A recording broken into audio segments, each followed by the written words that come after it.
we're trying to kind of diagnose the issue right now.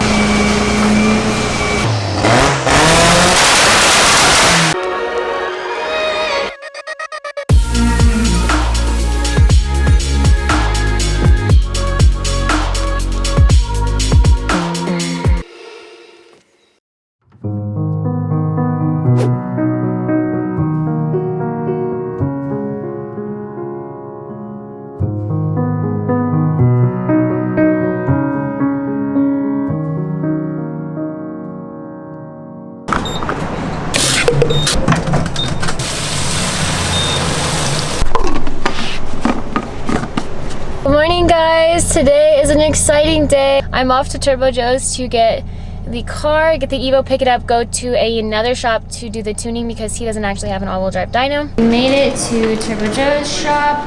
He's just did a little rundown. He kind of like told me what he fixed on the car. Apparently last night when the car was running, the coolant line burst, so that was fun. We did a quick little fix on that. I'm glad it happened last night and not today. He fixed that, he fixed a couple other things. Recently been having kind of like a lot of like random little issues, like the AC compressor just like blew up last time I was at Tri-Speed.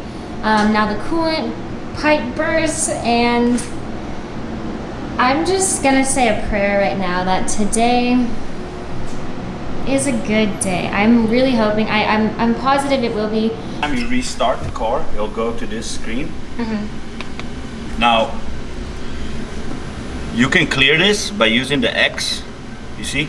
Yeah. You can clear it, right? Then with the arrows, you can scroll through. There's different dashboards I configured for you, but this is your default. So every time you start, it goes to this one. So you see if you go down, there's one right here. Oops, I was hitting the mirror, that's why. There's another one. This is like the race dash. The race dash. This is old school. And this is diagnostic page. So all the sensors reports here. And this is your single number 2, then dual. So that you have your speedo there, and then this one that I configured for you has a boost here. Okay, boost RPM. And so you got an RPM boost, and you got your coolant, air temp. This is the engine domain, basically load, and that's your wideband AFR. You got your ethanol content here, map also is there, basically boost, speedo, and a trip counter. Joe did tell me he does tune a little bit more conservatively. This is an older car, it's a 2005, and it's been tuned the majority of its life, so it's not really smart to just like pound out a lot of horsepower, and the reliability and reliability factor is a lot more important than like big numbers.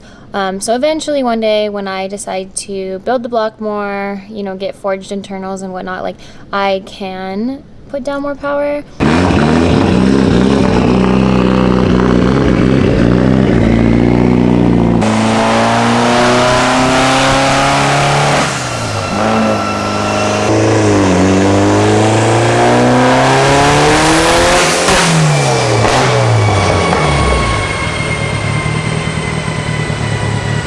Shop called Gintani. It's in the valley. It's really close to Turbo Joe's shop.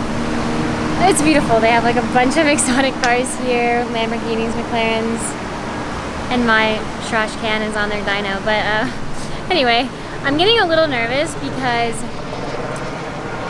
we're doing like one pull, and then he like goes to fix something.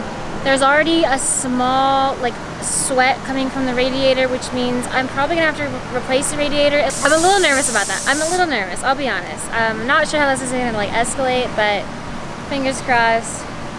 It's still the very beginning.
we finally switched to the 85.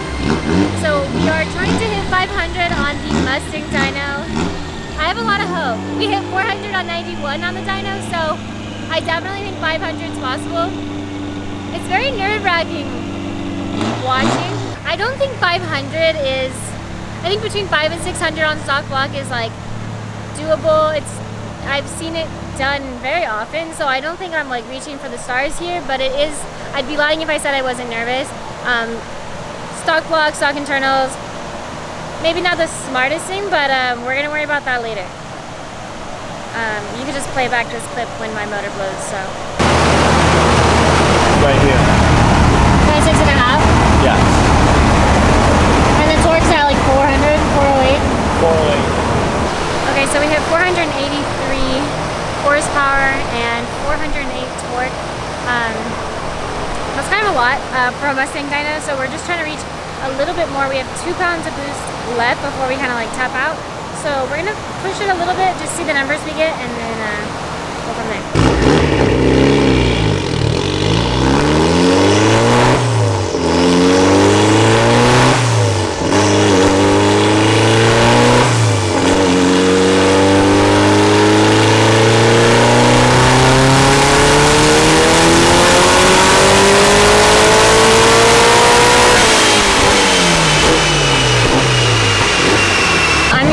One pass with me in the passenger seat while Joe tunes. We are now just fine-tuning the car, so we reached a pretty good number for horsepower and torque, and now we're just gonna fine-tune, maybe squeeze out 1 or 2 more horsepower, and then call it a day.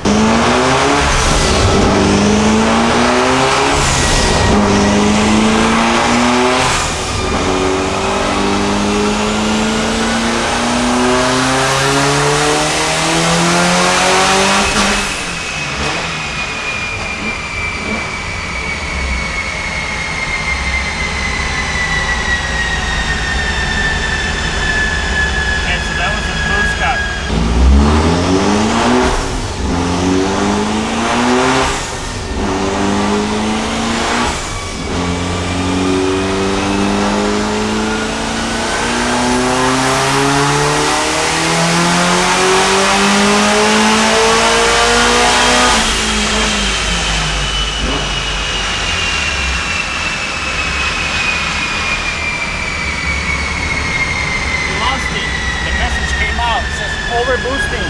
Oh really? Yeah, I set it up for you.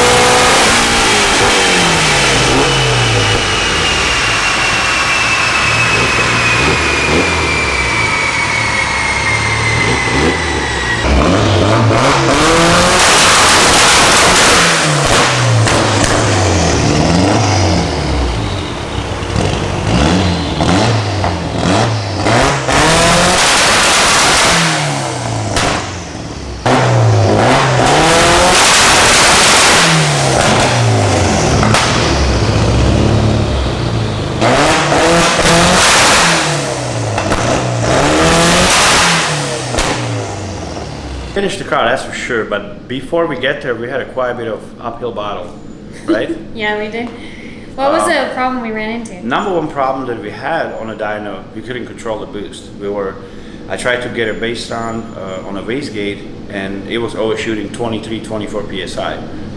At first I was assuming it's something simple, maybe a faulty solenoid, maybe a leak or improperly installed vacuum hoses. Everything was good. What it ended up being is your wastegate actuator, because you have a steel actuator on an internal wastegate, it just simply had too many springs. You have an adjustable one, which is a very good quality Turbo Smart, but the springs later on when I took it apart and I look at it, you have 3 springs in there. So the way it was set up for, you had 10-pound spring, 11 and 3. So it was set up for 24 psi pretty much, and that's why I was hitting a boost cut early. I wasn't planning to run that kind of boost on a 91 octane. Obviously we want to keep the car safe and a little conservative, so here we go, fixing the car on a dyno, taking the base kit apart. Everything is on fire, of course hot from making initial pulls. Once we sorted that problem out, everything was cool. We were able to successfully begin to tune. So the final number was 500 on a Mustang dyno, which is the MD1000, the biggest Mustang dyno there is. So these are the big rollers on the front. So being conservative to say, if you want to compare that to a dyno jet, I would say it would be anywhere between 10 to 12% plus. So the car did probably close to 560. I think that's a good number for a stock engine. Yeah. If anything, you're on a thin ice with that kind of power. But yeah, hey, car is one piece. You drove it. I'm sure it put a smile on your face. It did. You got a couple of small things left that you got to take care of, and other than that, you're good to go. Sounds good. Well, thank you so much. Car did well. It runs great on a Haltech ECU. You got your new bling bling dash. So I'm sure you're happy with that. I love my bling bling dash. Right? All right. Well, thank you so much. You're very welcome. I'm gonna take it for a spin. I definitely shouldn't be driving it right now because, well, I don't have headlights and that's illegal. However, I really want to drive it, so I'm just gonna take it for a small spin.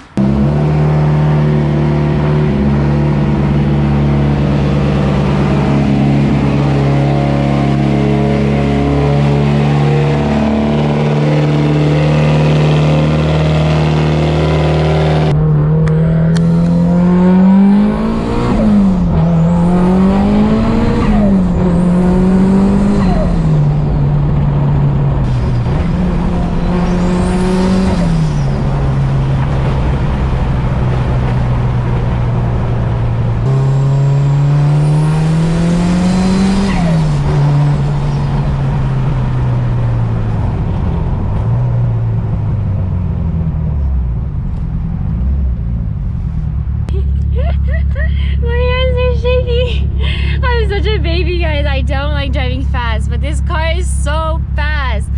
Ah, a little stinky too. No, my arm is so shaky.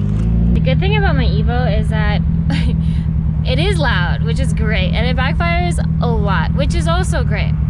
No complaints. However, when you're going through like a more quiet neighborhood, or you want to be quiet, as soon as you put your foot on the clutch, or you go just, you know, down to like a lower gear, or I guess a higher gear, the car becomes actually pretty quiet, which is nice. So it does have the ability to be relatively quiet. I wouldn't say legal quiet, but definitely less suspicious. However, my whole car probably looks suspicious and super loud. So either way, it doesn't really matter, but just thought I would mention that. Capabilities. Capable of being quiet, however, also capable of being super loud.